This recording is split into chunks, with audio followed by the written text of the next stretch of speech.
Hello and welcome to today's episode of Rust Deck Garage. Hey, today we have here a 2015 Chevrolet Silverado 1500. Now these trucks are the same from 2014 to 2019. Very little changes throughout those years. Some call these the third generation Silverado. But I picked this truck up for $5,000. And I want to tell you a little bit about this truck and these trucks in particular on how you can buy a cheap truck like this truck, maintain it cheaply. These are great truck. This truck here has the LV3 V6 and the 6L80E transmission. Now the 6LE standing for 6-speed transmission, longitudinal. 80 stands for 8,000 pound vehicle, up to 8,000 pound vehicle, but also about 450 pounds of torque that's the transmission will handle. So a very big heavy duty transmission for this little half-ton truck. Regular cab with an 8-foot box.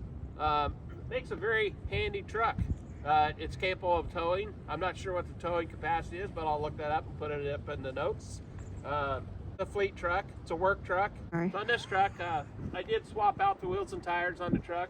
I put a set of 20-inch wheels, the snowflake wheels off of, I believe off of a Chevrolet Tahoe is what they originally came on. But they're an OE wheel that I think has a nice fit on this truck. But I also put a rough country lowering kit in this. This has a 2-inch in the front, 4-inch in the rear lowering kit, and that's 2-inch lowering spindles in the front, and the rear is a rear axle flip kit. That's a very reasonable kit from rough country and not hard to install. Like I said, under the hood here, we have the LV3 engine. And that's the Chevrolet, we got a duck in the background here, 4.3 V6. Now, a lot of people are familiar with the old Ecotec V6, similar to a small block Chevrolet. But if you look closely here, you'll see that this is a lot like an LS motor. They call it the Ecotec 3, but those valve covers should look very familiar to anybody that's worked on an LS. And this does have the active fuel management in it, AFM, that drops off a couple of cylinders there under light loads for better fuel economy. But that's proved to be kind of troublesome for most trucks. There is a kit available for these to delete the AFM on these through Scoggin Dickies, and it's about $600, I think, maybe a little bit less than that, but very reasonable. But it is a lot of labor to install it. So one thing I really like about these third generation trucks like this one here, again 2014 to 2019, is they're very user friendly type trucks. Now this truck does not have power windows. It has manual windows over here, which that's the one thing I wish it did have is power windows. But it does have power door locks. It has a cheapy AM/FM radio, but it's a good radio. It does everything just fine. Now, it would be probably pretty simple to upgrade this to an Apple CarPlay or something like that. But these trucks are new enough to where a lot of the systems in them are pretty reliable and still working good. Like the AC, the heater, all works very nice. Does have cruise control. Does have intermittent windshield wipers. It does have the tow haul mode here, and you can also manually select gears on it here on the shifter. Just a lot of nice comfort type things. But the truck is absolutely the most comfortable thing I've got to drive, in my opinion. And I've got some decent cars, but these trucks just really drive nice, easy to get in and out of, that sort of thing.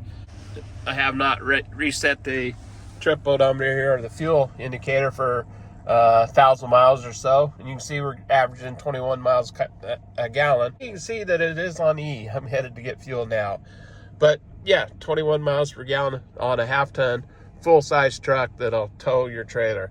That's pretty good. I love an old C10, but you're not going to see 21 miles a gallon with one of those trucks. And it's not going to be as quiet inside as one of these trucks. These trucks have the laminated windows that really cut down on the wind noise, so they're a very comfortable truck. And again, I only paid $5 grand for this truck. So here we are at the Tillamook Cheese Factory. So you wonder why the truck was so cheap. Well, the truck was $5,000, as I said before, but it has 182,000 miles on it. But it also has some body damage on the right-hand side. The right front fender is dented, and the right front door is also dented. And also, as you see in the photos here, the truck had come with a work canopy on it, so it was a work truck. It did have a nice tailgate on the truck, and the bed was in good shape. I was able to sell that canopy for $800 to help recoup some of my costs. That helped pay the lowering kit and the wheels and tires that are on the truck. But that's some of the reasons why this truck was cheaper than it was. But so, you know, part of the problem with this truck too is it's a long bed. Now, the long bed trucks, as you know, are not worth near as much money as a short bed truck. The short bed trucks bring a premium. This truck, you know, in my opinion, this truck's worth $10,000 to $11,000 with the door and the fender fixed. If it was a short bed truck, you could be up in the $15,000 to $20,000. The cheapest I've ever seen a short bed 2015 truck in fair condition was $11,000, and I think that was a great buy. But with a truck that's lowered down a little bit, wheels and tires on it, I think it pulled 15 pretty easily. But I think the long beds look really good. As you know, on my channel before, I've taken the long beds and cut them down to short beds, but we're not going to do that with this one. We're going to drive it and enjoy it as a long bed. So this is what the truck looked like when I got it, ready to go to work. Had the work canopy on it that they used for fire extinguisher service.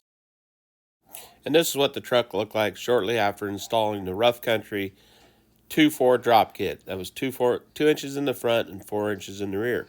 I'd also installed these 18-inch wheels and tires off of a Chevrolet Tahoe. I thought they looked really good on the truck, and the ride was actually quite good with them. And I still have that set of wheels and tires. But I always liked these 20-inch snowflake wheels. I always thought they looked good on these trucks. And put those on there, and the ride's not quite as good as the 18-inch, but I do like the looks of them. I really like the way the Ecotec 3 LV3 4.3 liter V6 performs in this truck. However, it is equipped with the AFM, also known as the Displacement on Demand engine, and these are quite troublesome. Now, this kit that Scoggin Dickies offers to update these trucks for $429 is a bargain. The 6L80E transmission that is in this truck is overdriven in 5th and 6th gear. Now, this transmission is rated at 440 foot-pounds of torque and up to 8,600 pound GVW.